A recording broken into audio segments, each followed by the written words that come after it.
Hello everybody, how's it going? Welcome back to the As Always podcast, episode 146. I'm one of your hosts, James, and I'm joined as always by Tyler. As always. How's it going, my friend? It's going well, how you doing? I am doing fairly well. It's a nice early Friday morning.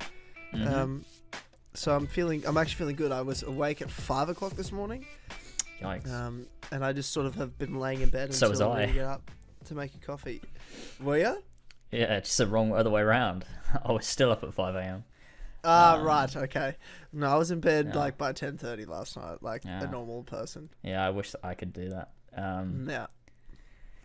And then I just sort of woke up at 5 and I was like, yeah, let's, couldn't get back to sleep. That's fine. I feel good. I feel like I still had a good sleep. So it's all good. Still had a decent amount of time. That's what happens when you go to bed at a reasonable time, James, Yeah. Well, I experienced it for a bit and then everything went wrong again. So, I don't know. Everything went wrong again. Yeah, it's my life. I love how you're saying like everything went wrong, like other things are involved, like not just you making your own decisions because you decide when you go to sleep and you don't. Hey, look, I have no control. It just happens. These things just happen. I either oversleep, I'll set an alarm and I'll just dismiss the alarm in my sleep and keep sleeping. Yeah. It's a problem. Right, okay. Yeah. Okay, well, I feel like you just need to sort it out, make the decision. I mean, you've got to want it anyway, right? I do. Clearly not enough, though. Yeah. Do you know what? Like, I've been on Discord a lot more these days. Mm-hmm. This is just a random side note. But, like, I get all these, like, I don't know, like, I never accept friend requests on Discord. Like, they're always just pending. Yeah. Like, I don't understand the point of them. Like, I use the community Discord, so I'll talk to you if I'm there, sort of thing. Yeah. But I went through and just accepted everyone that I sort of could recognize from the server. Mm-hmm. And now people are DMing me. And it's like, that wasn't why I accepted. Yeah, well, that's why they sent it to you, though. Yeah, so I guess you're sending mixed signals here. I mean, it was the 6-month pending request not a sign. They're like, finally. Now I feel can like some of them are there for years, to be fair. You know what I mean? But you can send a message anyway. People send me messages anyway. And they'll just tell me, I've DM'd you because I need to, like, send you something. I'm like, okay. And then I'll read it and, like, probably not even respond anyway. Yeah. See, I don't do that because I hate getting messages from people. Yeah. Anyone, to be honest. I just mean anyone in general. If I get a fucking message, if my mum messages me, I just see you think. I'm well aware. Yeah, I know that. You like that with me. I get it. Yeah, hate it. Don't fucking message me. Do you know who I do like getting messages from, though, James? No, I have no idea. Our producers over on patreon.com/as always, the Sweet Vintage Lads there. Yeah, I'll make an exception. If you like what you're listening to here and you want to hear more, head over to patreon.com/as always. And for just $1 a month, you get exclusive access to the Patreon podcast, the Clubhouse podcast, the best podcast on the internet. Mm-hmm. It's amazing. Early access to the Dynamite Show, early access to future videos, all that sweet content stuff that we do. That's the place to go for James and myself. Patreon.com/as always. So thank you so much to our producers that make this show happen. James, who do we have to thank? We have got Avery Dobbs, Clark53, Damien, does the name William Miles ring a bell? Donald Dones, Alberic, Ferentino, Flash Paradox, Franco, Jesper Olsen, King Richard III, Real Kermit, Cinema, Robbie, Ryan Hafer, Tristan Weaver, Viridian, and Bullsack47. Love you guys. You're fucking brilliant. If you want to join them, just throw us $25 a month, and you'll be our favourites. The favourites, our favourites of the favourites. It's a hierarchy system. Yeah, because we still love anyone that's a Sweet Vintage Lad and is a patron on patreon.com/as always. We love you. You're our favourites. If you want special love, though, yeah. Different kind of love. Our friends. You're our friend. Yeah, our close friends. Yeah. If you want to be a close friend, pay us money. That's how it works. That is how it works. So what's been going on, man? We've got some. I feel like we need to talk some shit out today, James. You're having some issues. Yeah. You finished replaying Assassin's Creed Valhalla, aka Valhalla, the Icelandic sagas. Yeah. You're struggling because your plan was to do a big Valhalla video similar to Odyssey Broke Me, but not necessarily about like attacking it, but just like a long form review breaking down all the elements to the game, DLCs, everything, what it means for the franchise, all that sort of stuff. Just a massive video. Yeah. How are you feeling about it now? You've done a second playthrough. It was the most painful experience of my life, and I didn't even have to play it. I just had to go to my Twitter feed and want to end myself. What's going on? Why are you struggling? It's it's weird. I got to the end and I thought I'd feel something. I thought I would feel like a relief, or I'd feel like that was better than I expected it to be on a replay, or like, oh wow, that was so bad. But I just kind of felt nothing. And it's just I just don't know. Like, I just kind of felt like, oh, that's a job done, and now I can just do other things. And it I don't know. It's a weird one, and it's as well. I think it's difficult because with Odyssey Broke Me, I had like a clear idea for what I wanted to do, and I felt like there was two sides to this. It was like you either liked Odyssey and you liked these new AC games, whatever, or you liked the old ones and you didn't like Odyssey and you could see why it was bad. And I felt like I was speaking for that group of people. But with Valhalla, it's very different, and I think there's a lot of people. And I'm not criticizing Valhalla for the same reasons I criticized Odyssey, and that's what makes it complicated, because people will be on my side and they'll be like, "Oh, I completely agree with you," and like they'll criticize the game with me, but I don't think they realize why they're criticizing it, and it comes from like a different place for me. And like, what do you mean by that? By they don't know? So people will be like, oh, Odyssey's got shit fucking Valhalla's got shit parkour, like, it sucks and it's so slow and boring, it's not like Unity. And I'm like, but Unity's the same, like, it's got all the same issues, like lack of control, the fact that it's sluggish, like, it's like all of those things, it's the same thing. And I feel like I just don't know what audience this video I'm making is going to be for, because I feel like there is nobody that's in the same camp as me, and if they are, they don't care anymore. And so it's tough, because I feel like Odyssey Broke Me was way more clean-cut 50-50 split, whereas this is like just little pockets of people that like different things, and I don't really know who I'm speaking for anymore, because like it's like putting this much effort into something to critique something as well as I possibly can, to consider like all the different elements that make it up, that forms my opinion, and then you just got the fucking audience is going to watch it thinks Unity is good. I'm like, why am I doing this? Why is that like the people I'm making this video for? Like, there's nothing wrong with liking Unity, and that's the thing. Like, Ubisoft have made these different games for different people. It's their fault that this has happened. People, like, I can critique Unity's parkour and say the reason why I think it's fundamentally worse than the first Assassin's Creed is because it gives the player less control. It gives you less agency. There's not a learning process. But people can say to that, well, I don't care about that because I prefer flashy animations over an actual control. I just prefer it being more on rails. And that's a valid opinion. And so it's not like Odyssey where I can say, look, this game sucks, and here's the key reasons why it doesn't work as not just AC, but as an RPG. I can't, like, voice my opinion in a way that I'm arguing a point, because it really is just, look, I feel this way, and I feel this way because this is the way that it used to be. Void? Yeah, I feel like I'm just talking like nonsense, and like people will look at, like, it's crazy. Like, I'll have this conversation on Discord and I'll be like, oh, this thing in Valhalla, this was so dumb, and then someone will bring up like, oh, at least in Syndicate they did this thing. I'm like, no, that also was bad.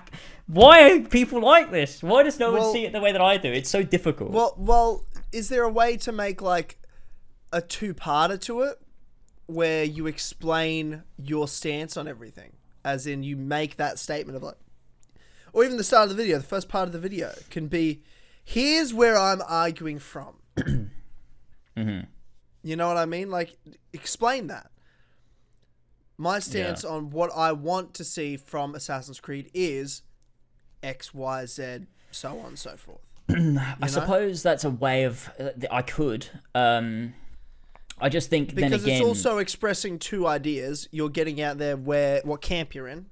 Mm-hmm. And then breaking down Valhalla, but then people can take, and the enjoyment people are going to get out of it, one is see your stance, can then agree with your stance throughout your critique of Valhalla. Otherwise, they can still take away, even though they're not in your camp, can still see your critiques of Valhalla and agree that those are critiques of Valhalla.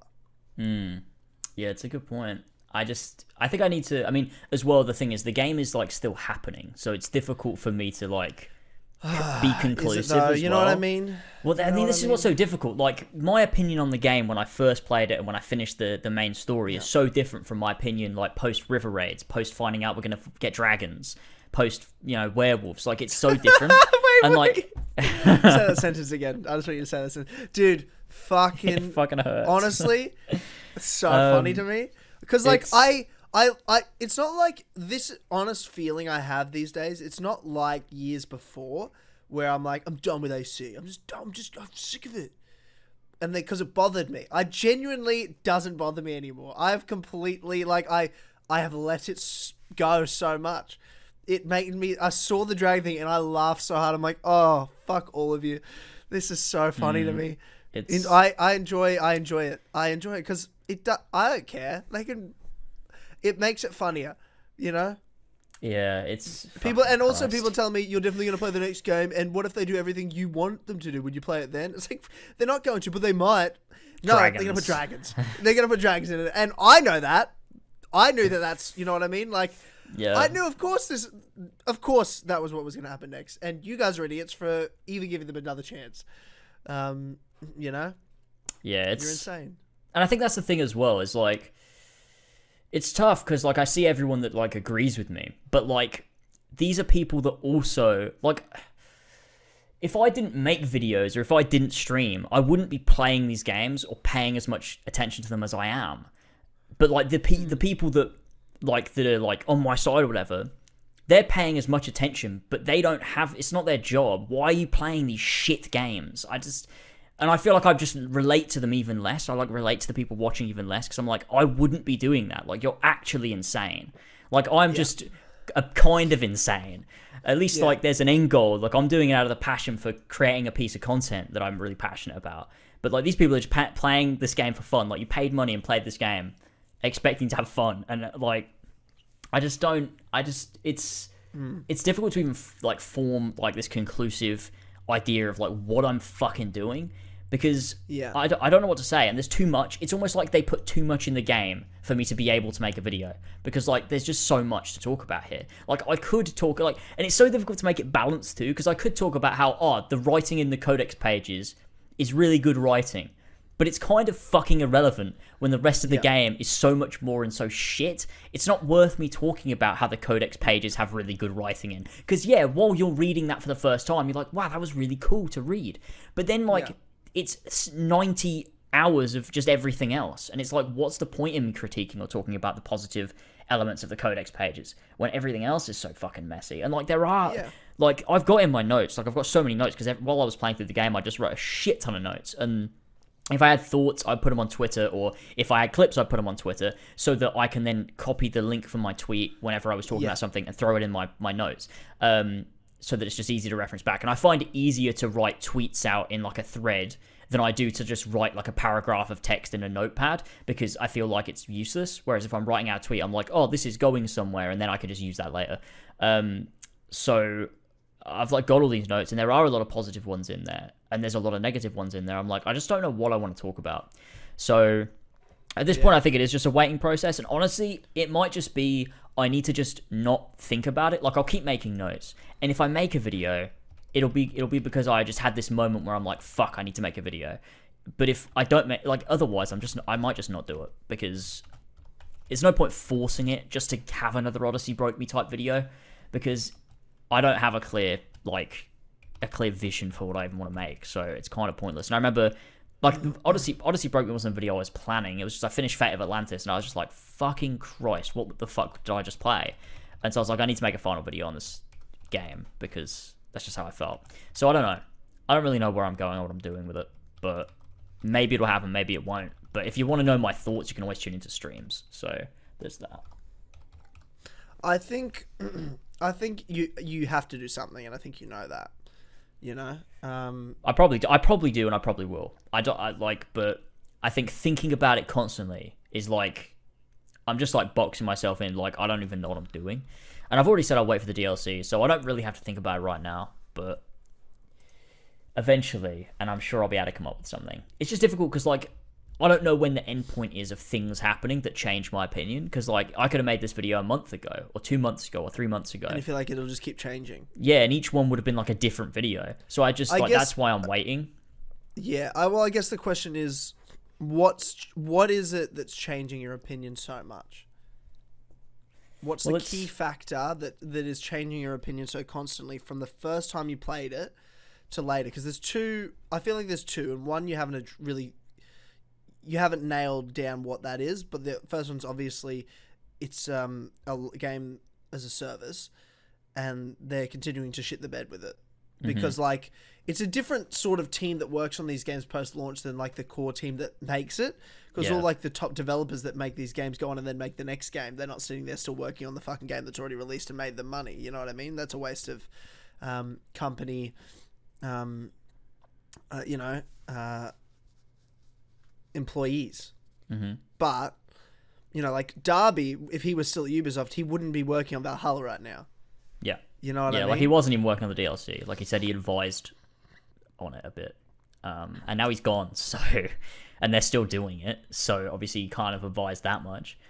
Well, I mean, as soon as the Dragon Story came out, it's like, well, we all know what... Maybe that's why he left. He was like, right, guys, so this is what we're going to do. They were like, dragons. He's like, right, I'm out. See ya. Yeah. Yeah, it's and I think... But Bassam's related to William Miles, bro. Yeah, well, Desmond obviously is a descendant of Fenrir, so... Yeah, dude, I can't wait till they manage to shit the bed with even the Ezio trilogy games. They somehow manage to fucking... They're like, you're right. The Four Pillars are right, guys. Like, this is internal use. I mean, Four Pillars are right. We really need to, like, nail down and connect all the games together. How do we do that? Let's retcon the old games and make them mythical. Well, I mean, you've got... Look, Fenrir has a big cut on his lip. I'd find that so funny. I'm like, you know what? Fair play to you. Yeah. All these years we've been waiting for you to fix things, and you really, and you did... you listened. You tried, Fair play to you. Fuck. You'd ruin everything. Oh, it's just so fucking weird. It's like... Yeah, I don't know. I just feel like I'm having these same conversations... all the time, and it's just like I just realized I don't think anyone gets it. I feel like there's like nobody gets it. It's so difficult, and like that's Ubisoft's fault. I think I get where you're coming from. Like I can understand where you're coming from. Yeah, I just no longer care in any way. Yeah, like you obviously you get it. Like you like the same things in Assassin's Creed as I do. To an extent, like we've always differed on things like modern day or whatever, like how much we give a shit about each of those things. Well, I think I loved. Here's the thing, like I think replaying the Ezio trilogy, I always remember. I'm like, oh yeah, I actually did really love the modern day. It was never my favorite part, but it was always so exciting. Yeah, but see, for me, it was like my favorite thing. It's why I played once the game. It wasn't. I mean, Ezio was why I played the games, but the modern day was like this side thing that I'm like, that this will keep me coming back. You know what I mean? Because there's a connection to all the games. So I'm like, even when Ezio's gone, I'll still keep going because I am invested. But after they sort of shit the bed with it, I'm like, well, as long as the Ancestor storyline's good, I can still, come back to it. So I was like, oh, Black Flag, that was good. And then everything after that, I'm like, oh, well, we're done here, We're done. It's over, and we're done here. Yeah, it's weird. I'd be interested to see, like, if I never made videos on Assassin's Creed, when I would have stopped playing. Compared to now. I reckon Odyssey would have been the end. You think I still would have played, like, Syndicate after Unity and stuff? Even if I didn't make videos on it at all? Yeah, I do. I do, because I think you loved the first game and the Ezio trilogy that much. Do you know what I feel like? You and George were explaining to me why, like, you will always be AC fans. You know what I mean? Like, I was describing, like, you guys should just let it go like me. And you guys, no, we can't. I'm like, you should. You'll be much happier. I'm so much happier. Yeah, I think it's just this, you know what I mean? Like, I don't know, it's just this deep connection to it, I guess. Just a craving that. And I think if there was another franchise that filled all the right gaps that Assassin's Creed left, I think I'd be fine.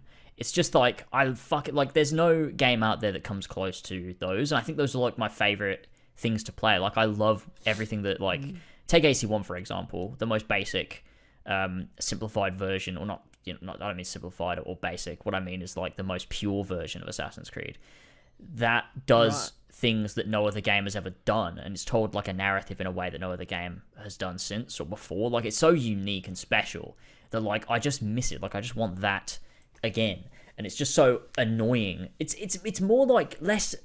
I don't know if it's like more wanting that or more like it just bothers me how they fucked it. Like, just something that I really like, that they've just gone, well, you know, we're just gonna not understand any of it. And like me and George were talking about this before on Horseshoe and Fox, like a key thing that they don't even understand anymore is like how the HUD works. Like, that's so small that people are such a dumb nitpick, you're such a fucking idiot. But I'm like, but it's one of those things where Do it's people like, say that? but something like that, words to that effect. Yeah. Yeah. Okay. But it's like when you're playing AC1, all the HUD is diegetic HUD, so like you're part of the experience. But like but none of that's a thing anymore. Like, you're sitting in the Animus and you got fucking ads for Raven armor and like, oh, quest complete leveled up skill points. Like, there's no immersion in that anymore. Because the immersion from Assassin's Creed to me there was a partial bit of immersion when you're walking through these cities. Like when you're in Acre in Assassin's Creed 1, there's a sense of immersion there, but I think the immersion came from you are in this Animus exploring these memories. But it's not there anymore. There is no immersion in that sense. Like, I don't feel like I'm in an Animus. I don't feel like I'm exploring these memories. I don't feel like I'm in this weird sci-fi, like cyberpunk setting. It's just completely shifted. And like, that's one of the things where I'm like, look, even if they had an assassin-focused story with no RPG mechanics, where there was a lot of philosophy, they'd still fall short on minor things like, why is the HUD the way that it is? And like, that's why people ask me like, how would you fix AC? It's like, down to even like this base level, it needs to be fixed. And that's why it's never going to happen. And I guess I'd agree with you there. It's, and that's, yeah, I don't know. It's just, well, I think my thing is, and this is what I said on the Time Show, maybe it was like 2 or 3 weeks ago. David asked me, he's like, well, if you could go back, how would you fix Assassin's Creed? And I said I wouldn't. If I was in charge, I would cancel it. It would be over. Because it doesn't matter to me anymore. Like, that's what I keep saying. Like, people are like, yeah, but what if they do this? What if they make a perfect game? I'm like, I don't have a perfect game anymore. I don't care. I don't want, there's nothing I want anymore. I actually don't want anything. I don't want them to make an assassin story. I don't want them to have dragons. I don't want anything. I just don't want it anymore. Yeah. I want to replay the old games I like when I feel like it. And other than that, never have it in my life. Like, that's what I want. Yeah. You know what I mean? I think I'm with you as well. Yeah, there's nothing that I want anymore, because there's nothing that makes sense to me anymore, because I don't even know what I want, because I say like I want to focus Assassin's story, and then they'd give it to me and it would be still, I wouldn't be satisfied, because I'd go something like you've just said. Oh yeah, but there's also this other thing they're not doing that I forgot to mention, because there were so many key things that they were missing, that once they nailed those, I was like, okay, they've nailed that. But there's also, I now remember all these other little things that I think that I would like them to do as well. Yeah, well, it's happened in reverse, hasn't it? Like, for us following these games, like that, what you just gave as an example, has happened in reverse to us. Like, me and George talking about this, you know, back in the fucking Unity Syndicate days, the biggest thing we were worrying about is, I hope the modern day is good. Like, but like now it's not even close to that. Like, it's just gone so fucking far off the deep end. It did start with those little things, like, I wish they would give us a bit more control in parkour, like with like AC3 and AC4. It's like, they kind of removed a bit of the complexity of the parkour. Like, they could add some of that stuff back in, or like, you know, they've mapped, you know, gentle push to fast walk, so now you can't do them separately independent of each other. Little things like that, and then it just got worse and worse and worse. And it is just that idea that I don't think I would ever be satisfied with an Assassin's Creed game again.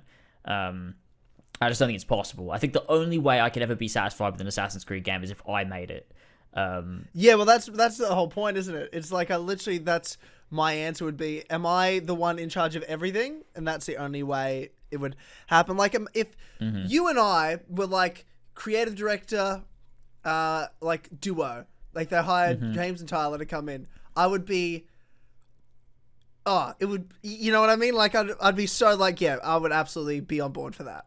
Like, yeah, I'd absolutely be on board for that. We'd make the best fucking game. It'd be incredible. It would be fucking incredible. It would be like playing God of War 2018 for the first. If you're like an old God of War fan, you know what I mean? Not that the old God of Wars were like fucking Assassin's Creed better and they were great games. I just mean like it would be that perfectly different from what you've been playing recently.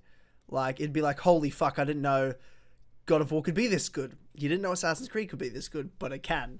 And we'll show you it. Like, and we'll like, show you how. Give us all the time, give us all the money. None of those constraints. we'd make a fucking banger of a game. And that's just it. Like, Ubisoft cannot produce. I think the only person out there that would be capable, and they'd need the creative freedom and like no time constraints as well to be able to create it, is Patrice Désilets. I feel like he's the only one that would still be able to do it, because like when you watch him, like I've posted a few clips on Twitter that I think I'll probably use in my Valhalla video if it ever happens, where he's talking about it like with Luma, where he talks about like how like what makes an Assassin's Creed game, and like the hidden blade and like hoods and stuff, and like the central focus being not just the ideals of Assassin Templars, but those orders themselves. The guy still definitely gets it, and like obviously like it was a passion for him, like that's why he fucking made it in the first place. Of course. So he's probably the only other person other than myself that I would think would probably make a game that I would really like. But the thing comes as well is that for me to enjoy Assassin's Creed as well, you can't just make one game that's perfect in every way.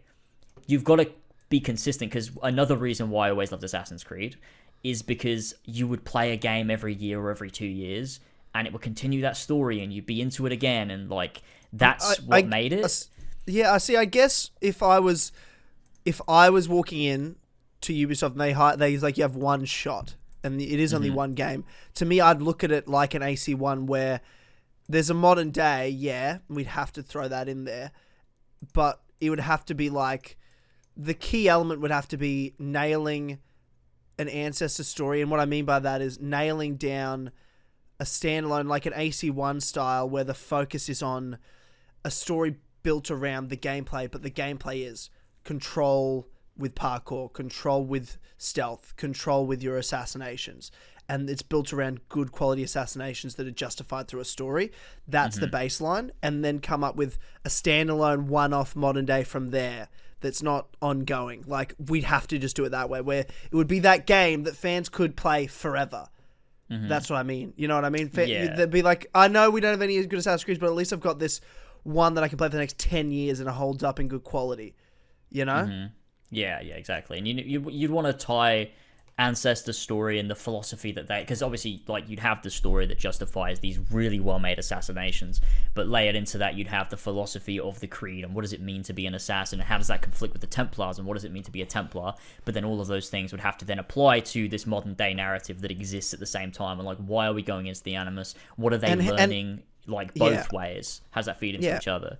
Yeah, and I feel like it'd also be like, I think a key focus for you and I would be the modern day story if we were going to do it, even if it was one off. And the fact that it was one off would mean to me it would have to be a really extensive modern day in the game, as in you're being in and out of the Animus way more frequently than probably any game before it. Yeah, in a really justified way. To me, it would be like this is how I'd. Okay, this is weird. Like, I don't care. Like, you know what I mean? Like, this is how Tyler would make. Well, we could put this in the title: our ideal Assassin's Creed game. How we would save AC. How we would save AC. I think that's perfect, actually. Yeah. So, I would, if we had a one-off modern day, like you and I have one chance, and there's no sequel. There's never going to be a sequel. It would to me would be like an Uncharted modern day, as in the reason they're going in an Animus is they're not Abstergo, they're not assassins, and they're not Templars. And I think we discussed this in the Origin days, like what modern day we'd want, but like it would be like these people, and they discover that like the assassins and Templars, they didn't know anything about it, but they're like treasure hunting. So they're literally like, and it could be different sections of like, this really, to me, it would be like sections of like a really old assassin tomb. And the modern day is like, you've got to get throughout the story, you learn, like there's different puzzles and different things, and they all connect to the memories of this assassin's life and story and what they learnt, like each sort of puzzle throughout. So you progress through this like assassin tomb throughout the mainline game as you learn more about and you relive those memories of that assassin. So it's just like so the modern day actually is like in the Brotherhood senses, you come out and you're going through these little parkour sequences, like you go through the Villa Auditoria and stuff like that. That's why you come out, and they're totally different styles of puzzles every time. Totally, some might be parkour challenges, some might be riddles and like puzzles and, you know, different sorts of things like that, but they all link to like memories you're reliving. and they're all like codes and riddles the same way in Brotherhood Modern Day you've got like the 1419, 1420, 1421, what does that mean? All that sort of shit like that. Mm-hmm. And it would just be to get potentially, let's say, a piece of Eden at the end or some treasure, but they learn something from it and actually don't, whether they use it or not use it, like, it's just, you can't then have it continue on, right? Like, if it's a one-off only. But it's also like, let's say they're like, oh, yeah, make another one. Of course you could, just to get that modern day team again. They're just treasure hunters or something like that. But it doesn't matter necessarily if you don't. You could still replay that and be like, man, what a fun experience that was. Yeah, it's the same as AC1 in that sense, where, like, the fun of the modern day in AC1 is that, you can never re-experience that, because you're first-hand for the very first time learning, like, what do the Assassins want? What do the Templars want? Why do they conflict? What are their ideologies? Like, those conversations you'd have with Vidic and everything, where he'd explain, what they want, what they're searching for, why they're doing it. And then going through, like, the emails on the computers and stuff and deciphering that. And the way the game ends, it ends in a way where it feels like that could be a definitive ending. I never felt like AC1 needed an AC2. I always felt like, wow, that was such a, like, impactful ending where it's like, oh, shit, like, it ends on such a cliffhanger where it's like, did Desmond die? Did he survive? What was the blood on the walls? Like, it's like an abstract story. Like, you can spend, like, the next 10 years or whatever, like, talking to people, like, going through, how do you interpret these symbols on the walls? What does that mean? Like, these hidden messages and stuff. And, like, there could never have been an AC2, and I think AC1 would stand so well on its own, because it sets up a mystery that can be talked about for, forever. People can always speculate and theorize about, what does this mean? Who was Subject 16? And I think that's really interesting, because it leaves a lot to the imagination. So I think that's a way of tackling a modern day, if you ever have a one-off where you'd be able to do that and leave it on a cliffhanger without needing a second one. Well, yeah, because sometimes cliffhangers are good even if the sequels never come. It's like, it doesn't take away from the fact that it's still really good. Mm-hmm. Yeah, there's plenty of stories like that. It leaves you should be left wanting more. Yeah, exactly. The aim wouldn't be necessarily to, like, if we had one game, let's satisfy everyone. It would be like, let's just focus on making this as Assassin's Creed as possible, and it doesn't need a sequel, but people are going to want one. Yeah, that would be the goal. That would be the mission.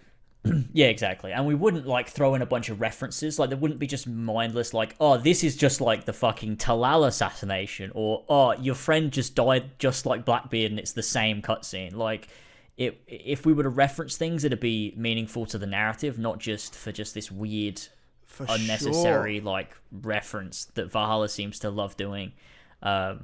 Just, it's all of the Jerusalem assassinations, but then nowhere near as good.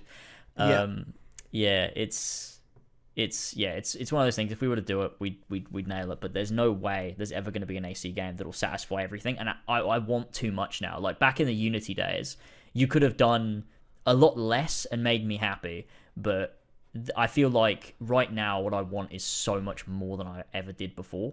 And it's just unattainable, and that's why I gave up. That's why I let it go, because I was like, because you're right, it's unattainable. There's no scenario in the world that exists where it happens unless you hire you and me. Yeah, exactly. That's the only way. I would turn down if they asked James to do it. We would both literally say no. Like, if they're like, come live in Canada. I'm like, no. Let's go to Canada. No, already, no. Hey, look, I don't think I'd necessarily. It depends. It depends on the exact circumstances. If it were a real life circumstance, they pay us $1 million each for 3 years of our lives. Yeah. Come on, Ubisoft. Let's go. What it would cost. Honestly, that's what it would cost. It would cost 3 years, $1 million. I would sign that contract. Seems a little small, doesn't it? I feel like we want a bit more than that. I mean, $2 million. To be fair, our value to the sales of that game, it'd be $1 million a year. Yeah, $3 million each. Yeah, we'd make them a lot of money, I'm sure, but we'd do. Because it would be critically acclaimed, like God of War level critically acclaimed. Exactly. And we would settle for no less. Mm-hmm. Yeah, we'd win them Game of the Year awards. It'd be the most sold Assassin's Creed game. Ubisoft would be back on top. They'd actually have fans. Back on top? Yeah, okay. We'd nail it. And then we'd leave. Yeah. It's... And then we'd leave, yeah. And then we'd leave. And then they'd beg us. They'd offer us millions more, and they were like, "No, we're gonna not." Yeah, we're gonna leave now. We'll see you later. It's I think it's not Assassin's Creed. Well, like it's why I don't know what I'm gonna do with this video, because I feel like I'm speaking from a place that's unreasonable almost. Well, why don't you make? Why is the video not what you were just saying then? Like, what's unattainable? Why is it unattainable? And why maybe you're done with AC in that way? Like, because there's nothing they can do. Yeah. That'll satisfy Thing is, you. with that, it makes it difficult because I'm obviously going to stream the next game, and I'm obviously going to stream this DLC, and like, then do I make a video on that as well? Like, what do people expect? Like, I should have, I guess I should have made Odyssey Broke Me like a final, I'm never talking about this in a constructive way again. But then I've not done that, and so now I'm just like, shit, I don't know what the fuck to do. Because I could just never play them again, but I know I'm not going to do that. It makes me too much money. I can't not stream them and shit. Yeah. So it's like, that would be silly of me as a businessman. Yes, I understand that. So I don't know. I think I'm just going to have to do a bit more thinking on it, I guess. But that's where I'm at now. Well, that's the thing, isn't it? If someone offered me money, like I've always said, I'll never play the next game, and I won't. But if someone offered, everyone's got a price. If someone's like, I'll pay you this much money. What? How will much? You play? I'm like, oh, okay. How much? What's your price?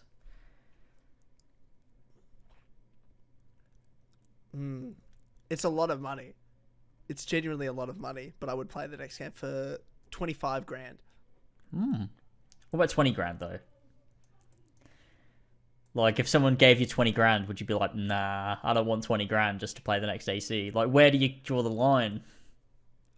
You know what? 20 grand. I would draw the line at 20. If they said 19, I'd say no. 19,999. Okay, that's stupid. You're an idiot. Yeah, but you know, still. Okay. 19,000 still a lot of money. I know. You know? I know that. Yeah. But I'm a businessman. You gotta, negotiate. Yeah, yeah, that makes sense. Okay, 20 grand is the lowest I would go. To play the next AC. But it would cost money, and it wouldn't be like, oh, I really just wanted to play. I'd be like, you're gonna pay? Okay, I'll do it. I'll stream it and everything. Yeah, and then everyone will be mad at you, like, because you don't like it. Like I care. Yeah, exactly. Like, come. You just don't get it. Okay. What did you expect from the guy that doesn't pay attention to the games or play the DLCs or anything? Know what I mean? Oh, man. Tyler didn't play the Fate of Atlantis, guys. I'm like, no. Did I need to understand Valhalla's ending? Yeah. You don't know Alethea? Oh. I hate this. Yeah. I got you, you fucking idiot. I hate that this exists. I just want to fucking die. Yeah. Oh, man. Well, let's talk about dragons. You know, okay. I feel like we should talk about. Yeah. Oh, I just hate talking about this shit as well, though, because I get fucking tweets and shit. People are so. I don't understand. Like, someone's like, oh, you know, I really hope that they explain the dragons as being like an Isu tech.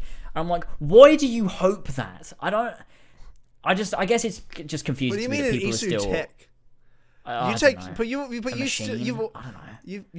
You've always been this way. Like, when people tweet you things, you really take it on board. It's just just confuses me that people are like idiots really bother you. They always have.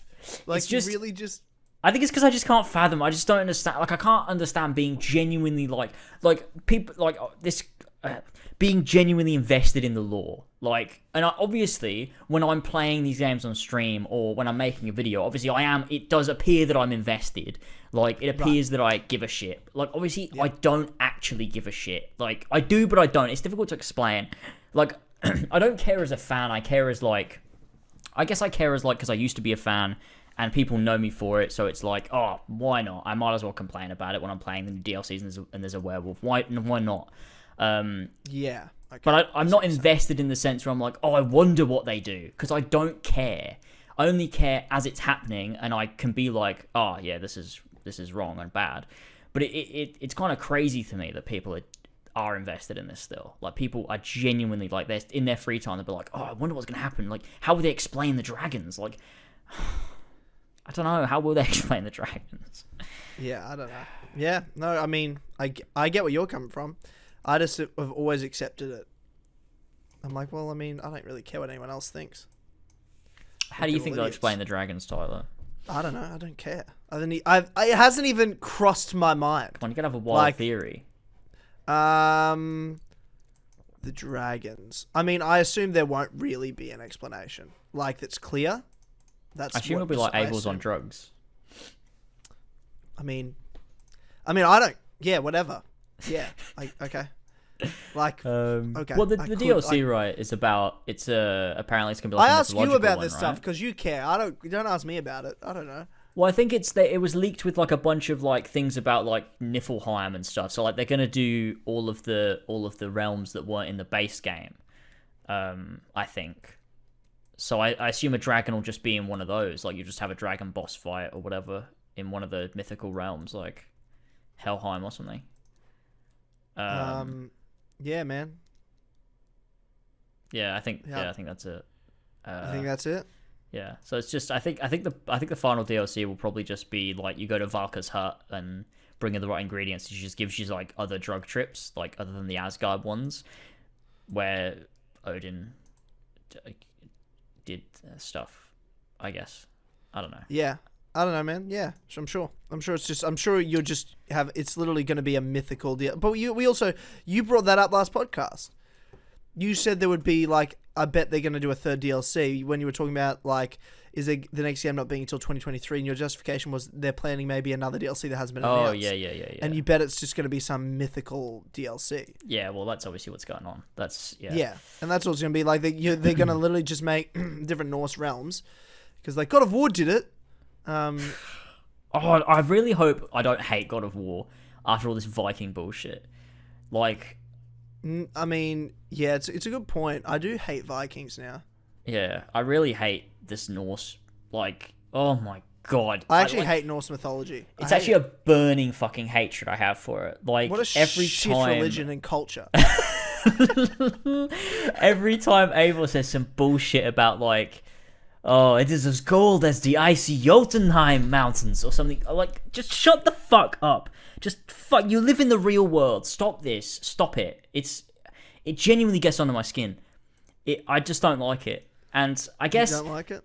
I guess God of War is not really like that because they're not Vikings. There's no Vikings in God of War. Like, you just live in the god world. But, like, am I going to be mad at, like, oh, Loki or, like, Odin or Thor? Like, am I going to be like, ugh, not this fucking bullshit again?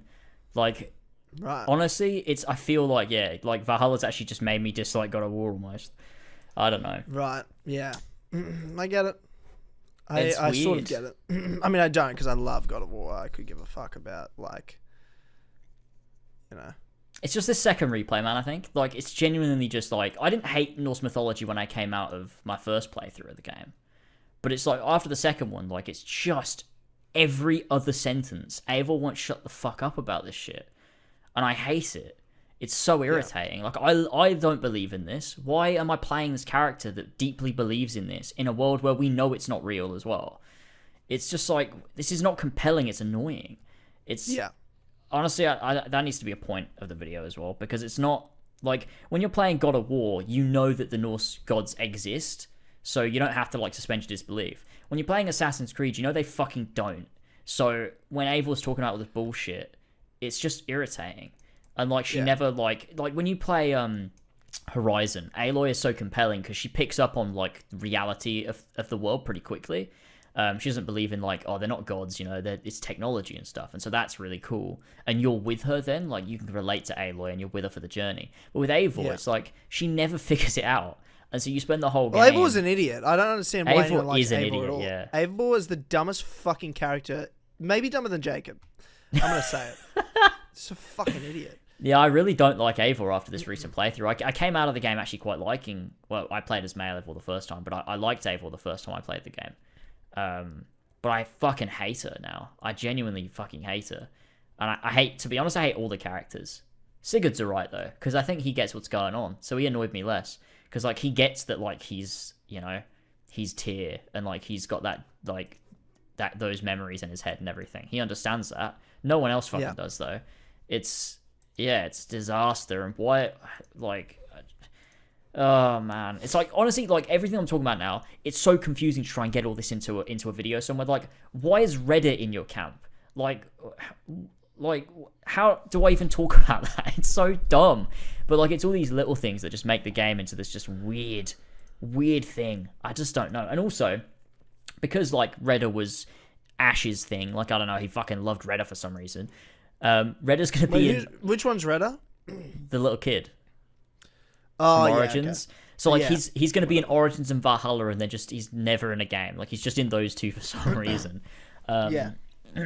It's fucking Christ. I need to talk. I feel like I have to make a video about this because I just need to get it out of my system. I just don't know how. Yeah. It's going to be difficult. But I'm going to have to try. Yeah. Oh, and I'm going to be playing this game until, start of 2022. What year is it? Because the fucking Dragon DLC. So I got Wrath of the Druids in 2 weeks. Yeah. Yeah, well, I mean, it was like, what was my breaking point? Like, Valhalla definitely is what actually broke. Because, like, you say Odyssey broke you, but you still play the games. Valhalla actually broke me because I'll never play them anymore. Like, I'm like, oh, I'm done. I can't do this. Like, I haven't... My recording of when I finished the epilogue that's on a video, my reaction to that, and then I finished it. That's the last time I played Valhalla. Once I finished it, I uninstalled it and I never played it again. I was like, never again will I do this to myself. And that was it. Like, it broke me. And I was saying at the end, I'm like, this was shit. I hated it. I was like, this is the worst fucking game.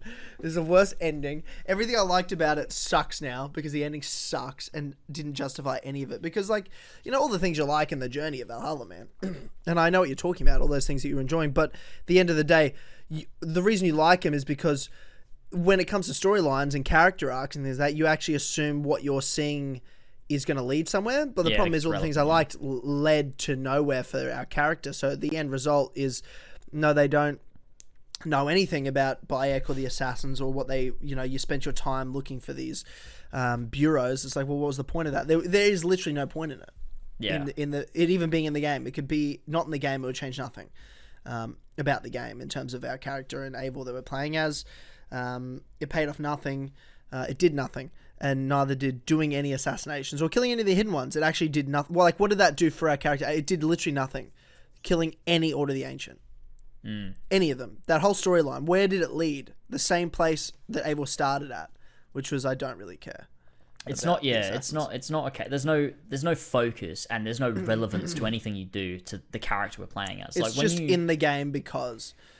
it's in the game because they have to put it in the game. And like, you can accidentally find an Order of the Ancient and kill them in the game.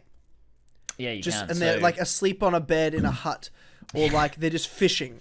You know what I mean? Or like, there's an Order of the... Like, you know what I mean? Like, there's no actual relevance to any of them. Yeah, they're just there. They're glorified collectibles at the end of the day, and it's they are. It's even the main story of Valhalla isn't relevant to Eivor's character because she doesn't know what's happening. So I don't know what Eivor's journey is because she has like this moment in the epilogue where she's like, there is no afterlife, blah blah blah. I just want to spend my time with the people that I care about and the people that I love. But then next minute she's like, let's go for the glory, and like it's like, what the fuck is going on? There's no consistency, there's no focus.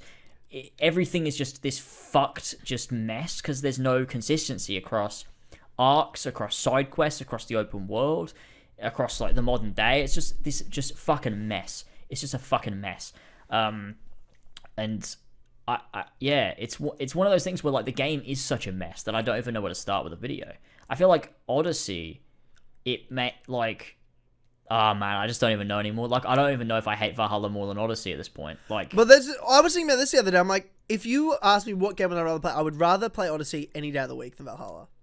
Any day. Yeah. I would 100% any day of the week rather play Odyssey than Valhalla. Do you know why?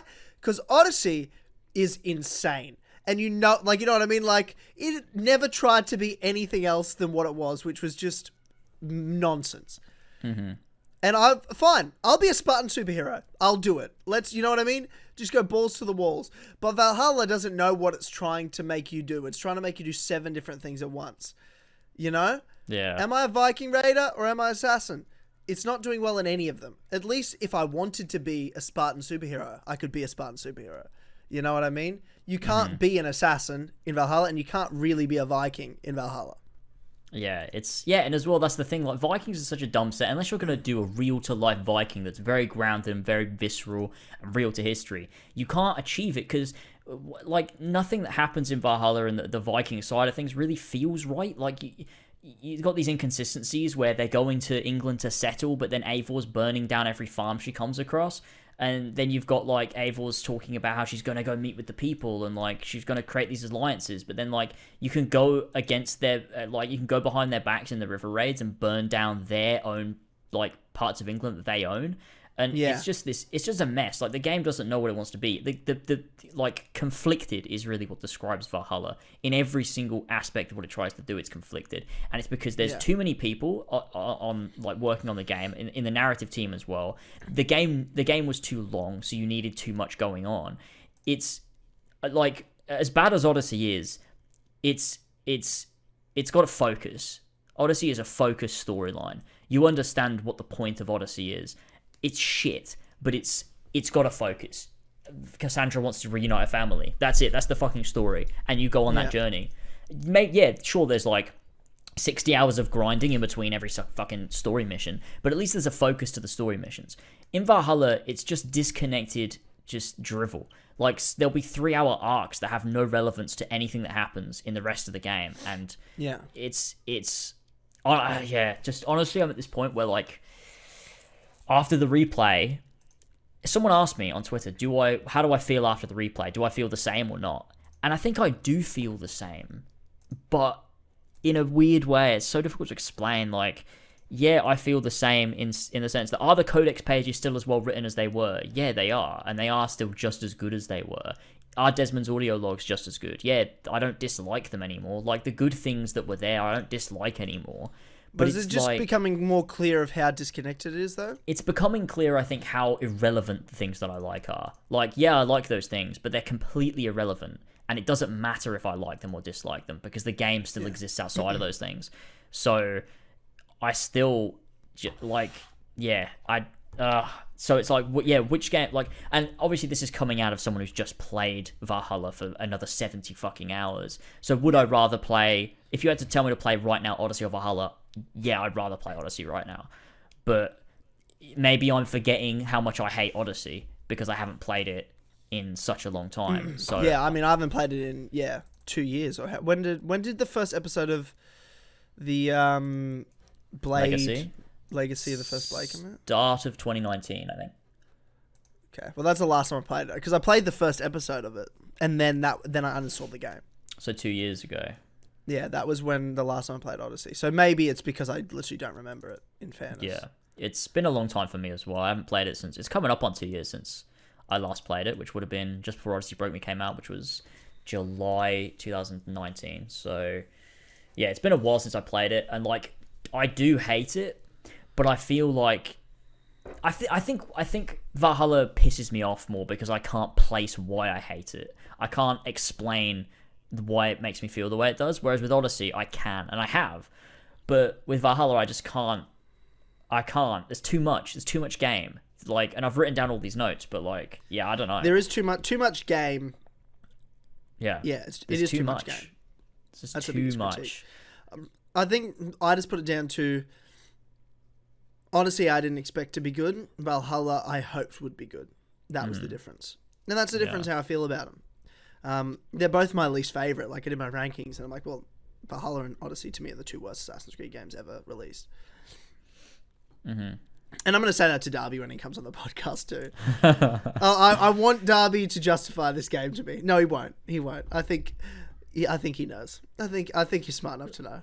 Well, Darby, I mean, I've spoken to Darby, and he said, like, all along, he said that he's looking forward to my video eventually coming out, and he says he'd probably agree with most of it, Because when you look back on a game after putting it out, you see a lot of the issues that are in there, obviously. But also, he's the writer, not the game director, so he's probably of course, always had issues with game direction of it. Because then that affects the narrative that you're trying to tell. Yeah, exactly. And a lot of the issues I have don't really come down to the way the game's written necessarily. I have structural issues, and I do have some narrative issues. But it's not like the story is like badly made and badly written, and like there's some issues I have. There are some issues I have there, but a lot of it comes from direction and the content of the game and what it makes you do and the length of it. It's a lot of those things, less than it is quality of storytelling, I guess. Yeah, I get it. It's and I think a lot of the issues I have are with Valhalla. It's almost subjective issues, whereas with Odyssey, I felt almost justified that they were a bit more objective. I could take more of an objective stance with them, despite obviously art is always subjective, but there are some things you can measure in objectivity when it comes to art. Like you can tell if something is a well-rounded character arc or not. You can like it despite that, but you can still analyze it and criticize why it might be badly written. So it's just a bit difficult, but yeah, I mean, hopefully I'll come to some sort of fucking understanding of what I want to talk about and what I want to make. But yeah, until then, I'm just fucking stuck. But I'm glad it's over. I'm glad I don't have to fucking play it anymore until the DLC. I'm happy for you. Because it's been a kind of hell playing it on my own, like without an audience and without streaming. Like it's been good to do though, because this is how it would have been for you, like not streaming it and having people there with you to talk to and like just sitting there and playing it. Yeah. There were moments where I was like, fucking Christ, I don't have a fast travel point and I've got to ride 4,000 meters. Like, yes. And the game would be like, oh, there's no follow road. And I'm like, there fucking should be though. Why can't I follow the road? Have I got to really manually go? Yeah, I realized that a lot of time I spent traveling, I would just be talking to chat. And so I was skipping from like major thing to major thing without having to really worry about what I was doing in between. Yeah. Now you know the pain. Yeah, now but when I'm playing on my own, I've got what it's like to always actually there. play the game properly. Yeah. And it's awful. Yeah, it really is. I mean, to be fair, indefensibly awful. The one thing I did like, though, just to end on a positive before we go on to the next topic, is Vinland was still pretty good. I'll stand by Vinland in fairness too, to be honest. I'll stand by Vinland because it makes Assassin's Creed 3 it made me go, wow, I miss Assassin's Creed 3. That's what it made me do. That's why. How crazy is that? The game Assassin's Creed's so bad, I miss Assassin's Creed 3. I would play AC3 any day of the week before I'd play Valhalla again. Do you know what's weird is I went back and watched someone's AC3. It was Maddie, because Maddie was supposed to be on this episode of the As Always podcast. It's going to be on the next episode. Yeah. We should mention, but. I watched Maddie's.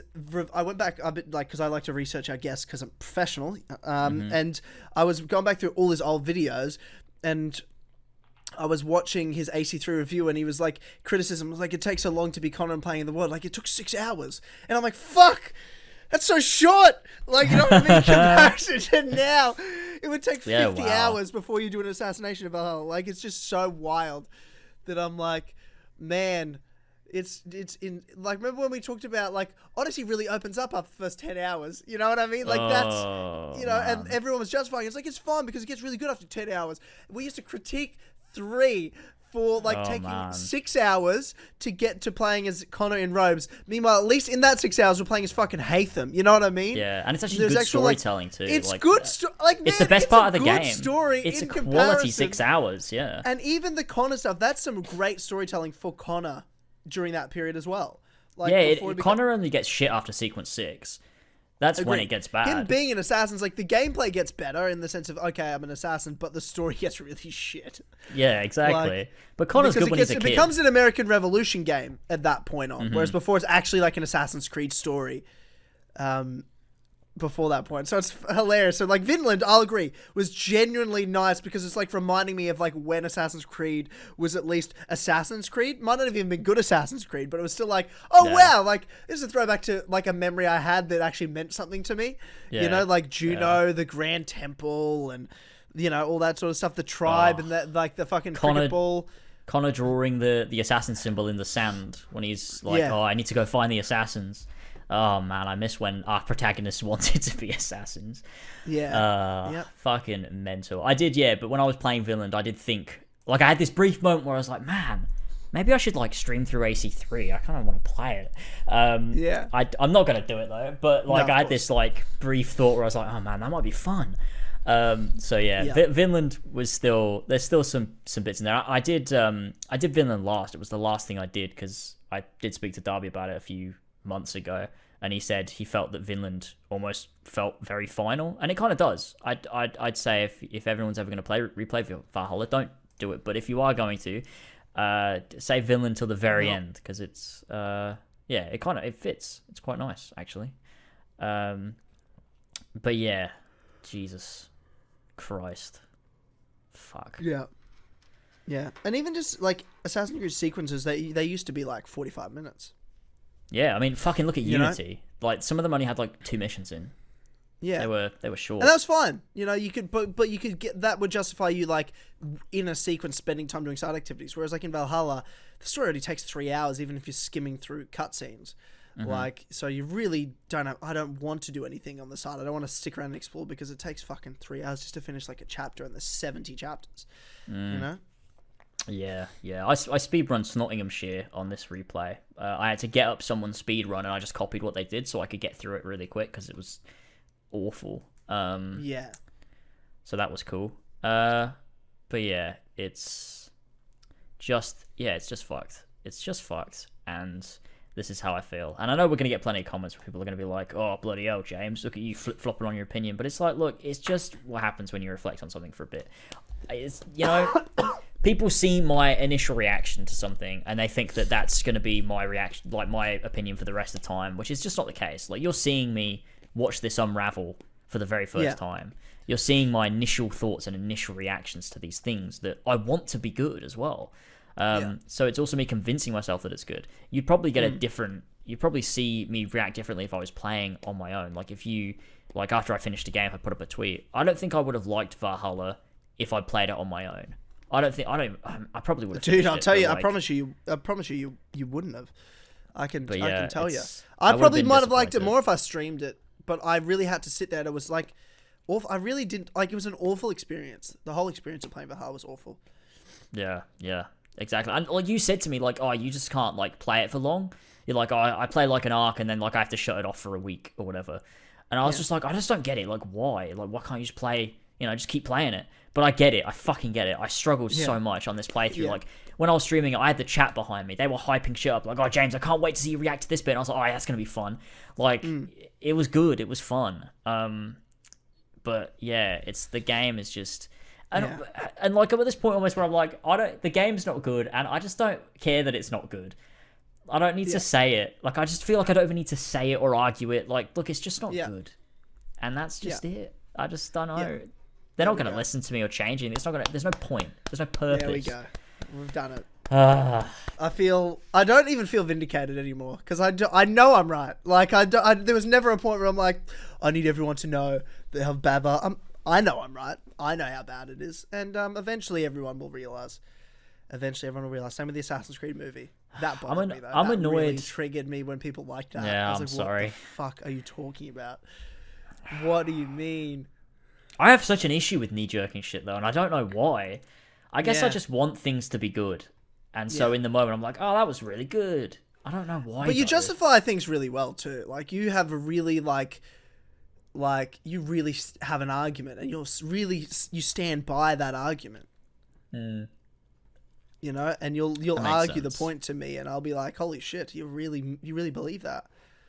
Yeah. I mean, I can still argue why I like Valhalla. Like, I understand why I did, but it's just like, over time, I think I've realized that those things don't matter to me as much. It's also like, after playing AC1 and like speedrunning it and everything, and like really having to get to grips with how that game works to be able to speedrun as best as I can, like, you realize just how fucking brilliant it is, how well put together it is, despite it being 14 years old. And Valhalla's just not close. That game will age like shit. It's already shit. And it's like, so just moments like where I was going into this thing to get some loot, and like, there's a fucking ladder in the middle of the room, and I'm like, oh, I have to back eject. And like I run up the wall, jump backwards, and Abel just goes through the ladder. I'm like, of course, I have to pull a fucking box or something. It's just, Yeah. Yeah, it's. Man, it's all a bit of fun. Hey, it doesn't matter. Yeah, it's just a game. That's exactly it. Yeah, it is just a game at the end of the day. Yep. Yeah, a game that's ruined my life, but that's okay. I know, buddy. We don't have to talk about it anymore. Let's move on. We spent a good Let's hour move on on. Assassin's Creed, and I told you we would. God, I knew we it's would. been an hour. Fucking hell. That felt like 5 minutes. Yeah, I know. I knew it would be like an hour. I was like, it's going to be at least an hour of discussing. I knew going into today, it would be at least an hour of discussing this because of, you traumatically having to replay Valhalla and finally finishing it. So it's what it is. Plus the news with the whole dragons thing, like Assassin's Creed Skyrim. You know, but it's okay. It's okay. Some other news this week: The Last of Us Part 3. Neil Druckmann has put out there that they've got the story outline for The Last of Us Part 3, but they're not making it yet, and they're not sure when they'll make it or if they'll ever make it. And here's the thing: they will make it, and I'll tell you why. Because Neil Druckmann wants to make it. And tell you why Neil Druckmann wants to make it? Because he literally came out in an interview and said this.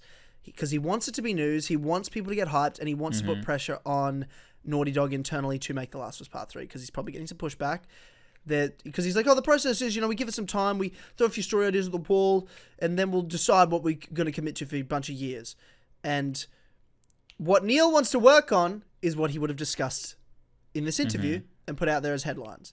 If he wanted to make it another Uncharted, he would have said, yeah, well, I've got a really good story outline for, an Uncharted, but XYZ. I've got a story outline for this new IP. That's what we're what we're, he wouldn't say, oh, I've got the story outline for The Last of Us Part 3, unless he wants to make The Last of Us Part 3. And that's what he's trying to probably convince internally to do. How do you feel? What are your thoughts on the news coming out? I mean, I expected a Last of Us Part 3 to happen. I'm happy that Neil Druckmann seems like it's something he really wants to do, and that he's got ideas there. A lot of people said, and I mean it's the same shit they said after The Last of Us Part 1, is that, the way it ended, I don't think we need another one. And oh my god! People said that. Jesus Christ! Like when The Last of Us Part 1 finished, a lot of people said like, I don't think we need another one. Every time someone would be like, oh, I wonder if we'll get a Last of Us Part 2. Or Last of Us 2, everyone would be like, well, I don't think we need another one. The ending of first one was perfect. And yeah, it was. And we didn't need another one. But The Last of Us Part 2 is fucking phenomenal. And I feel like you need another one a bit more than you do. Yeah, I think this is a middle point. I feel like this is a 3-part story. I feel like this is a third... we need a third and final chapter to this story that's being told, because you've got, The Last of Us Part 1 is a particular journey that you see through Joel and Ellie, and then you see Ellie's journey and what she learns and how that links to Joel, and you see Abby's journey and how that links to Joel, and I feel that it leads perfectly into a third part that will conclude this, whatever the point is, of these 3 stories and this journey we've been on with all of these characters. So I'm very interested to see what it is. Obviously we're not going to get it for fucking ages, but I'm looking forward to it because, for sure, whatever Neil Druckmann does, just make it, just do what he wants to do, and I'm sure that he will. I don't think he's going to take backlash about Part 2 into consideration. For sure. I think he's just going to do the story he wants to do. Yeah, no, I agree. He shouldn't. But you and I also both loved The Last of Us Part 2. And agreed with its story direction. There's nothing I disagreed with the story direction of The Last of Us Part 2. I thought it was fucking phenomenal, near perfect. Yeah. It took me a minute to come around to it, with, what goes on in it. Not with what happened at the start. I thought what happened at the start was fucking exactly what needed to happen. But the way it ends, I guess you could, you don't need another one, but if that's what you want The Last of Us legacy to be, which is the most depressing ending ever, which, there's a lot of meaning behind the ending to me of 2 that's important. And you could leave it sitting on that, but I just feel like, is that really the ending, your meaning that The Last of Us means? Is that what The Last of Us means? Does it mean... I guess I don't want to spoil it, even though it's a year old. But like, yeah, if you played it, you know what I'm saying. You know, there's a lot of consequences to a lot of actions, and is that really the point of the series? Okay, I didn't know that was the whole point. I think it's an important part, super important part. But is it the point? I'd argue it's not, and I think there does need to be a part 3. Question is, what do you do in a part 3? And what I mean by that is Ellie still the main character you're playing as, James? Or I think no. Okay. You think no? I don't know why I think that. I just feel that to continue playing as Ellie would... Well, I mean, that's the thing, right? The Last of Us... If you make us play as Ellie, it almost feels like The Last of Us has a protagonist, in a sense, right? Like, Ellie is in the first one, Ellie is the protagonist you play in the second one, then the third one. It makes her feel like a hero, which isn't really the point, I think. Because, like, you know, when Joel does what he does in the first game, we then don't play as Joel for the rest of the game. We play as Ellie for those final moments because you want to see Joel through someone else's eyes.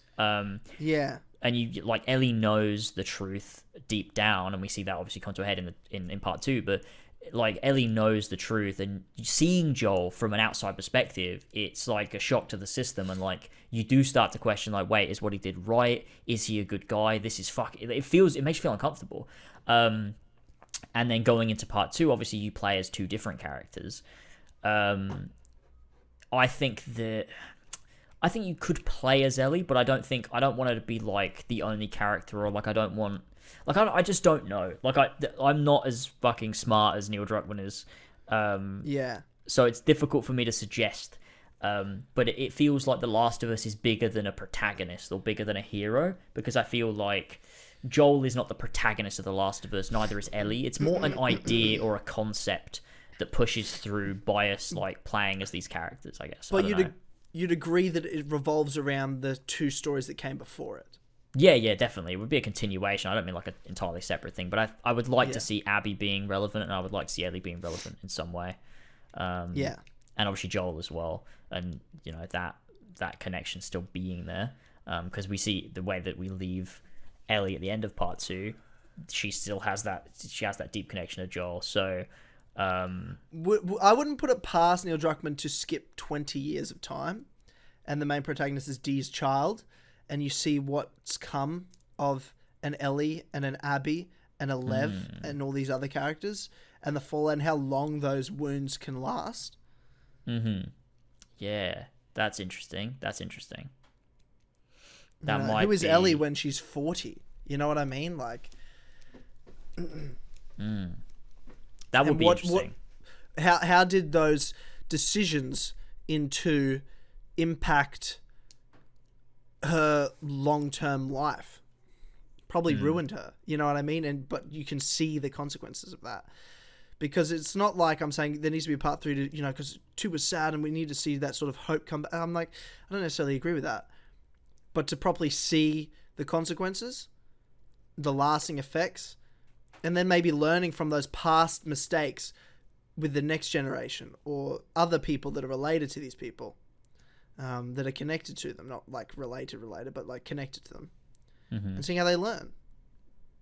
Yeah, that's probably a good idea. Like, seeing how those choices and what you do affects the people close to you and like future generations, and that sort of then has that ripple effect on the world that they live in. I think you could do a lot there, because it's, like I said, I think The Last of Us is more because character is the central focus of The Last of Us, but I don't think it's about those characters. And obviously I think that's what a lot of people missed, or to me misinterpreted with regards to The Last of Us Part 1, because I don't think the point of the game was about Joel and Ellie. I think they were vessels to tell a greater narrative and to sort of to propose questions about humanity, and what is the right or wrong choice. It's called The Last of Us. Who is us? It's humans. It's people. Yeah, they're just representations of people, and what happens when who are the last of us in a situation where there is just so few humans left in the world. What becomes of us? What challenges they go through? That's the point. It's called The Last of Us. Yeah, and it's something I talked about in my retrospective a little bit, was the idea that the Last of Us sort of, I guess, embodies the idea of when there is no society left and when there's only remnants of like human beings in these little pockets around the planet, like how do we retain our humanity? And so that proposes then the question is like, what Joel did at the end of The Last of Us 1, was that right or not? Because in a sense, yes, because it shows that humanity is more about caring and showing that care for even, an individual rather than just casting them aside. But then at the same time, potentially the opposite of that, because that striving to survive even by doing difficult things is also humanity. So what really is the most important? And I think those are the questions at the end of the first game sort of poses to you, and then they explore that deeper in The Last of Us Part 2 through a bunch of different lenses. And I think that would be maybe something to answer, or try to attempt to answer. Not definitively, but attempt to answer that question, like what is humanity and what makes humanity prolong and continue despite the circumstances of the world in The Last of Us. In a third game, maybe try and tackle that question and do that through the characters that we've come to know, and new characters too. Yeah, yeah, definitely new characters as well. I don't think you need more than a third, though. I feel like no, there needs to be some consequences too, because one, a lot of things happened, but it was more of an introduction to all those ideas and concepts, and then one key moment at the end that led to a series of events in 2. But those series of events in 2 were really fucking insane, and there's a lot of them, and I feel like there's a fallout to that. And I feel like it's not about seeing what happened a couple months later, a couple years later. It's like, what happens? How does this affect all those people that were involved in all of those for the rest of their lives? Like, I feel like it's going to be a big time jump between a 2 and a 3. Like a massive one. That'd be interesting. That'd be very interesting. And I think it would be... I think it's probably the only story you can tell, maybe, because you can't just pick up right where we left off, or like just do a direct sequel. It feels too like Uncharted, or like too... Yeah. It's like an action movie, or like what you'd expect, too Hollywood, which is, what people wanted from The Last of Us Part 2 is they wanted that. The people that don't like it anyway, wanted that, let's just pick up where we left off with Joel and Ellie, go on another adventure. But that's not... Adventure? What adventure? You know what I mean? Yeah, I don't know. Like, that's not what made The Last of Us what it was, and picking up exactly where we left off with Abby and Lev, or with Ellie, after The Last of Us Part 2, doesn't really... It doesn't feel right or feel like The Last of Us. I feel like you've got to make that time jump, and you've got to explore new avenues, and just really pose those questions that make you think and make you feel. That's really what The Last of Us is all about. I'm excited for it whenever they eventually make it, which it won't be for a while, but very very excited for it. Long time.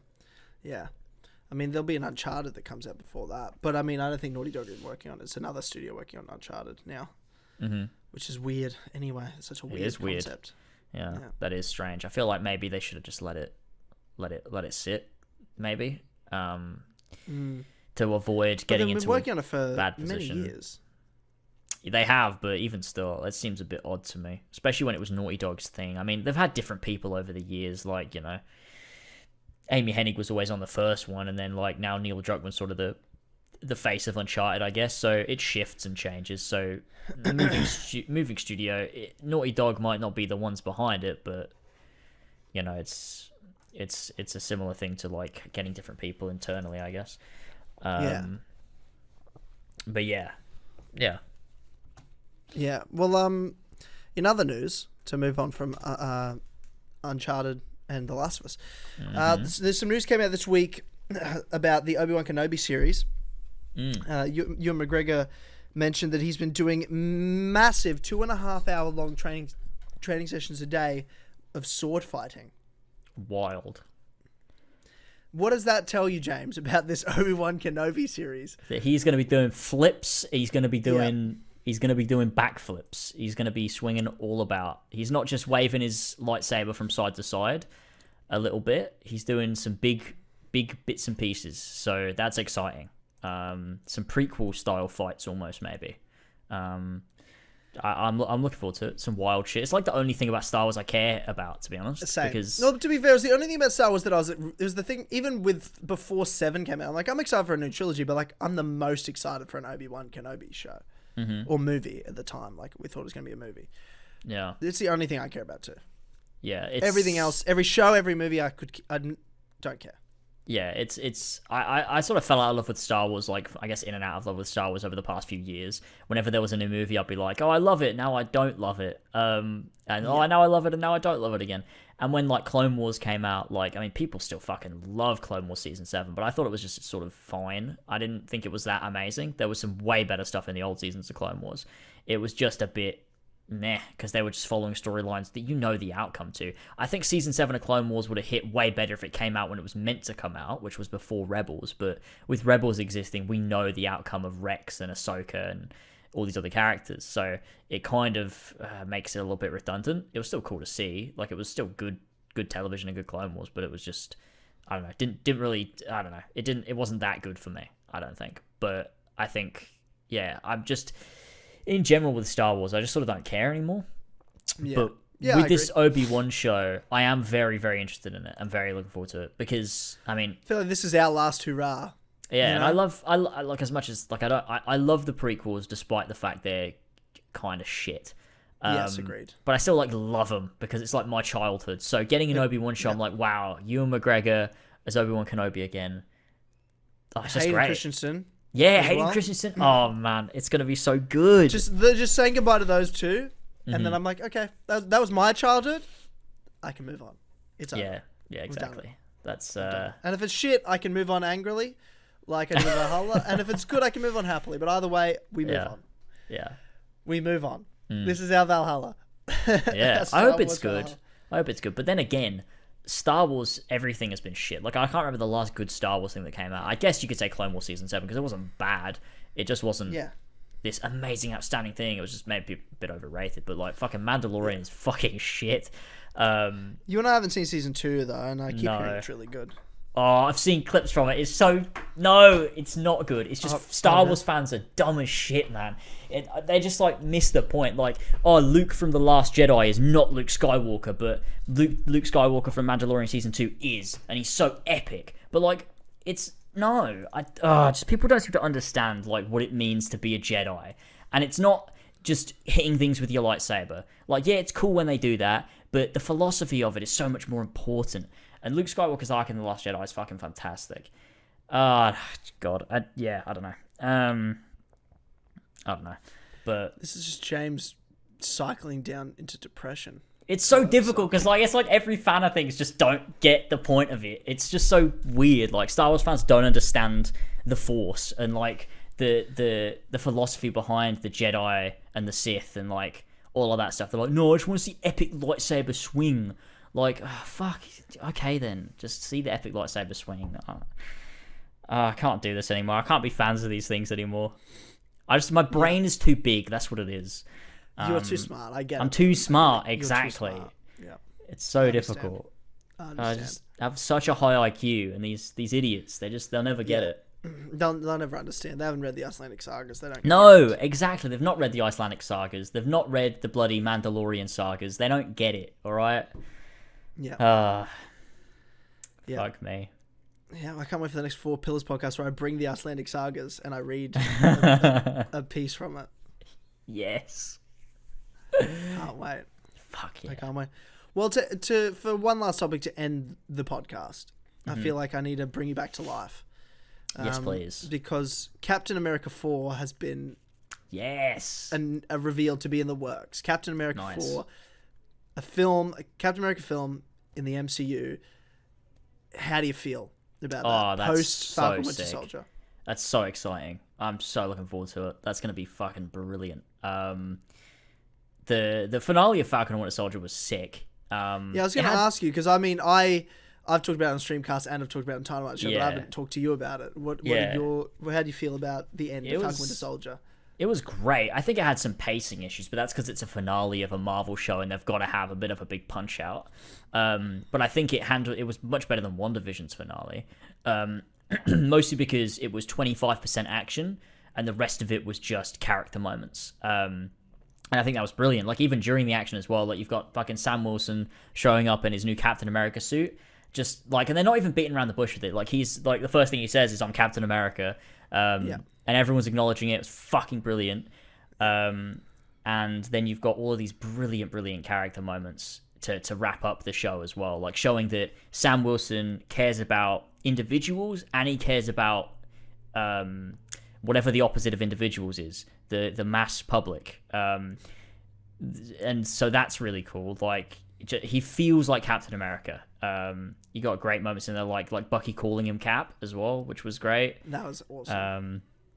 It's just a really good ending to the show for all characters involved, I think, and sets up the future now of for a Captain America movie, which that's the perfect way to do it, and I just can't wait to see what they do. I think it's gonna be fucking fantastic. I that was what I said from the beginning to you, man. I kept saying, look, I hope this show sets up not a season 2 but a Cap 4. That's what all I wanted it to be, and all I wanted once I finished the episode. But I did not expect to hear hours after the episode so soon premiered them like, yep, well, that's what's happening. That's really exciting. It seems like they just know what they're doing. Like, Kevin Feige and the rest of these Marvel people, they know what they're fucking doing. They're just on top of it. Like, they've got this shit planned. Well, that's what the writer of Falcon Winter Soldier, who's writing Cap 4, said. I'm just surprised after they did all the movie announcements, they hadn't announced all of them. There's way more. I'm like, what? You know what I mean? Like, it's like, oh shit, okay. Yeah. Obviously Cap 4, but what else did these shows set up? My only question is it too much? There's so much Marvel now. Like, we had a big gap and that was awesome, and I'm glad we're back and everything. But I'm like, holy shit, it's a lot. Like, there's so much coming. It's not like 3 films a year. It's like there's 5 films a year and 5 shows a year. It's a lot of Marvel. I think if they can manage to differentiate them in a way that they haven't before, that then I'll be there'll be a lot less chance of me feeling fatigued. And don't get me wrong, I never really felt fatigued. Like, when, Spider-Man came out, Far From Home, and everyone was like, oh God, Marvel, there's so much Marvel. Like, I never really felt that. I was always like in it and like, wow, this is so good. Once they took the break, maybe I realized it was like, oh, this break was good, and now I'm so glad to be back. So I think once I'm in it and I'm enjoying it, I'm not really going to notice. I'm just going to be like, yeah, it's a new Marvel film, it's a new Marvel show, this is great, because it's all so good, and they get it. But as long as they can make each thing more individual as well, I think it'll be good. So get like creative directors in, get like interesting script writers in and stuff, and make them feel individual. Like, when you watch WandaVision, it's very different to Falcon and the Winter Soldier. Like, the way that Falcon and Winter Soldier is also shot and structured is very different to a generic Marvel film as well. It's a bit closer, but there's a lot of really interesting camera work in Falcon and the Winter Soldier that I think is just really interesting and nice to look at, that you don't get in like a Captain America the Winter Soldier, which is a bit more of a what you'd expect from a Marvel film. So that's just, I think, keep that up. And you've got like Sam Raimi is doing Doctor Strange, which is great. Like, he has a very interesting way of creating stuff. I think just don't try. Same with Taika. Yeah, exactly, as well.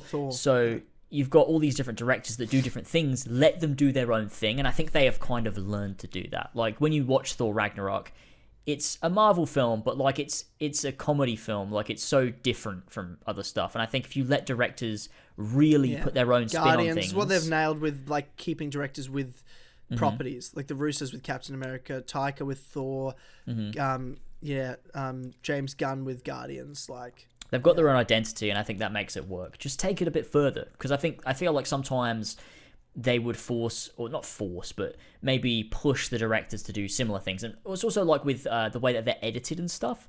I think you want to make them feel a little bit different as well, because sometimes like the color grading looks very similar in all these films, and all of the visual effects and the way that they're like edited together look very similar sometimes. If you just manage to keep those things, along with camera work and writing and stuff and structuring, a bit different, I think fatigue will be a bit less likely. Just when I go into this, I want it to be a part of the MCU, but also stand on its own as this individual piece of content or media or entertainment or whatever.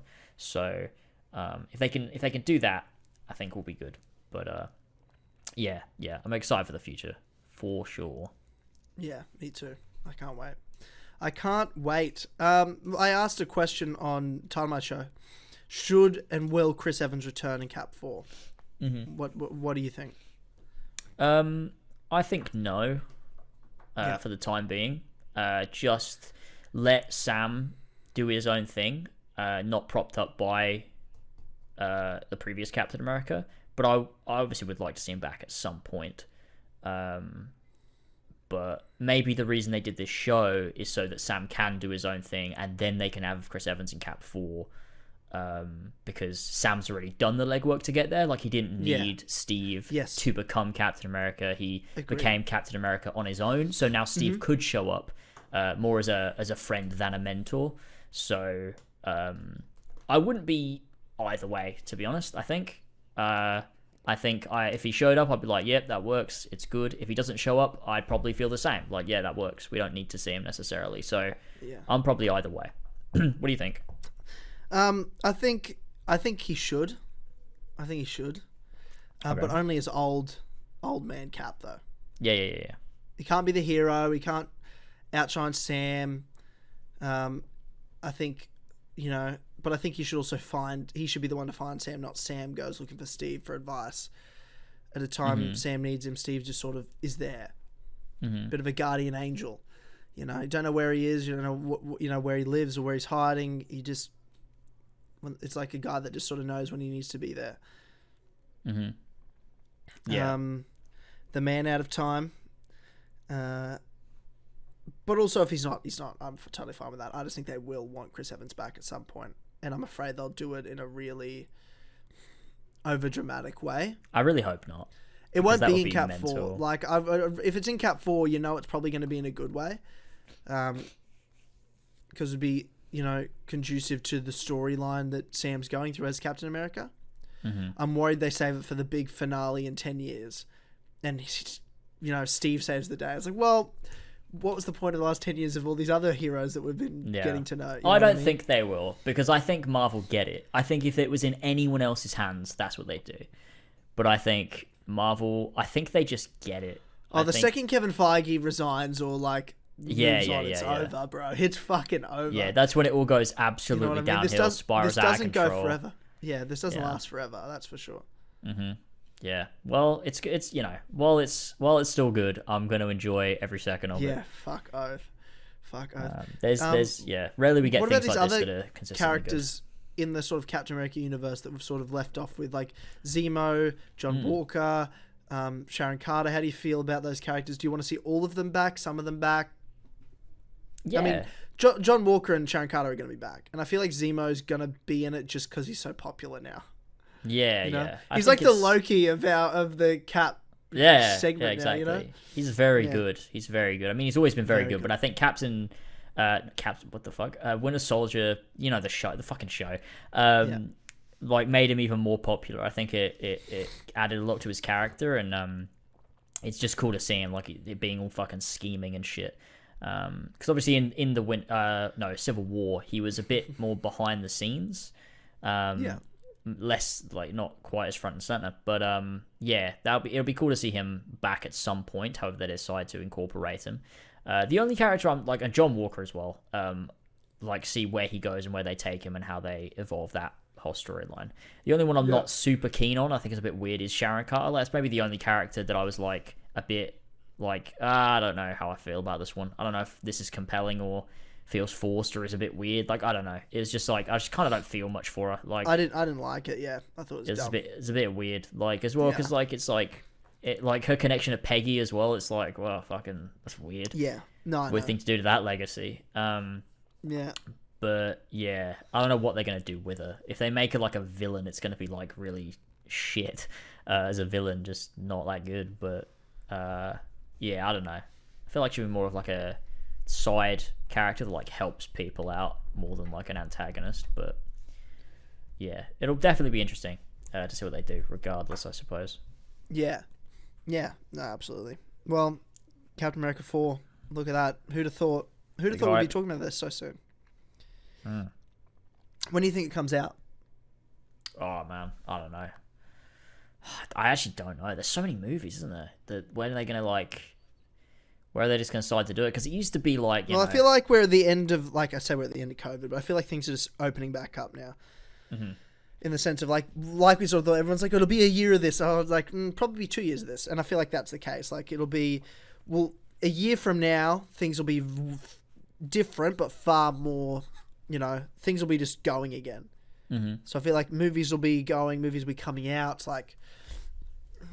So I don't think we're going to be dealing with any more delays, is what I'm trying to say, with the Marvel stuff. Like Black Widow's coming out when it's coming out, and then I feel like Shang-Chi's going to be out in September, Spider-Man December, I feel like December will be the big, everything's just sort of open up again, and Spider-Man will be probably that big movie. Yeah. That's like, here we go, we're back. That's cool. It's coming out in fucking December, isn't it? It's going to be a Christmas movie. Spider-Man at Christmas. That's really weird that it'll be Christmas time. I'm watching Spider-Man. Yeah, weird, but that'll be cool. I mean, I wonder when all these different things take place as well, because there's when does WandaVision take place compared to? It's like a couple weeks after Endgame. And Spider-Man Far From Home is 8 months. Falcon Winter Soldier 6 months at least 6 months, because Sam mentions that he's been working with the Air Force for 6 months. Right. Yeah. But that might not have been instantly after either. So, but it's been at least 6 months, is what we know. That's interesting. Yeah. I'd like for them to please explain to me why Spider-Man wasn't in New York when all that shit was going down. That's what I said in Streamcast. I was like, where the fuck was Spider-Man at? Yeah. Surely he would have seen holidays. that. Maybe that's when he was on holidays. Maybe that's when he was far from home.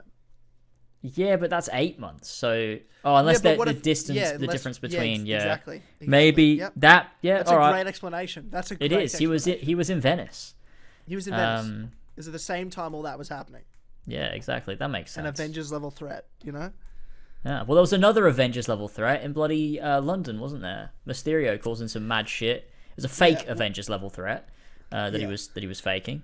There's just a lot going on. But also, how Falcon Winter Soldier's dealing with all the borders reopening and shit, and meanwhile, Peter Parker and all his friends is traveling country to country like it's no fucking issues. That was That's not a at good all. point, yeah. That was not at all consistent. But it's the same way even the snapback was completely different in WandaVision than it was to Spider-Man. Like in WandaVision, they all faded back in, and then you see at the start of Far From Home, they all just fucking warped back in and appeared. Is that happened at the beginning of Far From Home? Yeah. I thought remember they showed the band already come happened. Back? No, as in they're showing video, they open up with the eulogy to Iron Man and Cap and all the Fallen in the school video, and then it's been this long since this happened. Then they show a bunch of footage of at the school band playing in the middle of a basketball game and shit, and they pop back in and shit.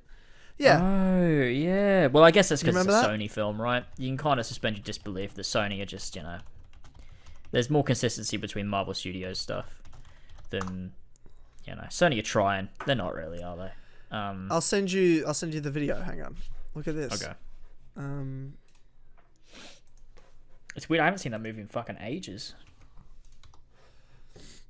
It's the opening. Just skip to a minute in. All right. Oh, hang on. Yeah, about a minute 20. And it shows the band fading away. So it shows them fade away, and video of them fading away. And then this is taking a long time to get there. They just sort of walk back in. Alright. Let's see. They blip back in. I forgot it's called the blip. It's such a stupid name. I hate that it's called the blip. The blip? I like the blip. It's my blip beard. Thanks, Happy. Oh, they do walk back in. Yeah. Yeah. Anyway, it doesn't matter. It doesn't matter. But, God damn it, Sony. Marvel. Try better. Doesn't matter. Anyway. Yeah. All right. Ladies and gents, that's it for this podcast. I reckon we've smashed through a lot of topics. It was a good one. We have. Good one. Yeah. Nice. And I'm glad we ended on Marvel, so we can at least be happy. Yeah. Or you can be happy. I was happy the whole way through. I was fine. Yeah. I don't give a fuck. No, I feel like shit. Yeah, I know you did, but you always do. It's fine. That's true. Ladies and gentlemen, thank you so much for tuning in to this episode of the As Always podcast. Appreciate the fuck out of you. Be sure to subscribe to the Four Pillars Network where this video podcast exists. Plus, give us, rate us. The big thumbs up, 5 stars on our podcast services if that's what you're listening to. And, subscribe to James' channel, my channel, all that sweet stuff. And of course, if you like what you're listening to here and you want to hear more, head over to patreon.com/as always, and for just $1 a month, you get exclusive access to the Clubhouse podcast, the best podcast on the internet. There's over 100 episodes for you to stream right now for just $1. And it's the best podcast. So go do that. Plus early access to the Dynamite Show and videos that James puts out. It's the best place to be. And it supports us and keeps us doing what we're doing here. With the As Always podcast and beyond. So to thank a few of the sweet vintage lads that support us over on patreon.com/as always at the $5 tier and up, we have Avery Dobbs, Clark53, Damien, does the name William Miles ring a bell, Donald Don't Olbrich, Ferentino, Flash Paradox, Franco, Jesper Olsen, King Richard III, Real Kermit Cinema, Robbie, Ryan Hafer, Tristan Weaver, Viridian, Ballsack47, Danny with the hard name, Aragorn, Henry, Justin, Kimasaba, Gamma Cream Pies, Lumistrad, Mario5380, Ooga Booga, Chinga Wooga, Tuga Muga, Luga Suga Vuga, Puga, Ruga, Suga Zuga, Yuga Duga, Pink Flame 313, Sab2557, Seth, Sicarius aka Kieran, Adam Sundling, Alfie Rodbert, Andy Cure, Angel of Harlem, Anonymous 1K, Big Dick 666999, Ben Davis, Ben Higgins is thankful for his stick brethren, Benedict Klobbers, Biggest Fucking Virgin, Bodge, BQ Overlord the Elder, Brian Ford, Christian0210, Chunky Malahar, Connor DeRose, Bully in the Alley, Elias Rowe, Emil Catbook, Evan the Kitty, Fat Fuck Cuck, Fishy, Furious Coco, Gene, Gimme a Penis, Ginkgo Swag, God Bless the Visionary Zack Schneider, Greenie's Weenie, Greg Heffley is the greatest character in all of fiction, Gwen Hughes, Harrisy aka Bad Assassin, Hookie, Idiot Strength, Jack Nichols, Jack DG 1998, Joe the Founder, Scarab PS, Try and Beat My Brotherhood Console Speedrun Record, Tyler You Pussy, Josh Duvalier, Josh J. Anderson, Joshua James, Joshua Mora, Kassassin, Christian Rowe, Kyle, Lady Litzamania, Liam, Luca, Louis De Leon, Master Bass, Max H. Milk, Boy, Nick Miller, Order 1908, Otaku World 7, Owen Big Brain Brain, Philip Stillwagon, Possessed Jackal, Pubert Flubert, Rainy Not Sunny, Radok, Ravjai, Samwise the Sassy, Son of a Bitch, Oju Doggo, Sparky Barks, The Assassin Games, Adrian, The Blue Cow, They Call Me the Greenie Bearer, but Assassin Christmas is Long Gone, aka Connor, Thomas James Talbot, Tim Allen, I was about to say Tim Allen is a cunt, but that's been changed. That's gone. Damn it. TJFL, Tim Anna Travis, Trajan, Markion Young, Tristan Obigfell, Walshy, Winona Ryder, aka Lindsay from Destination Wedding, You Absolute Philly Thothage, and Zeppo. Thank you, Sweet Ventures Labs, for helping power this podcast, and we'll see you all next time for the next episode of the As Always podcast, plus the many podcasts that are on the Four Pillars Network. Thanks for tuning in. See you all next time. Goodbye. Bye, everyone.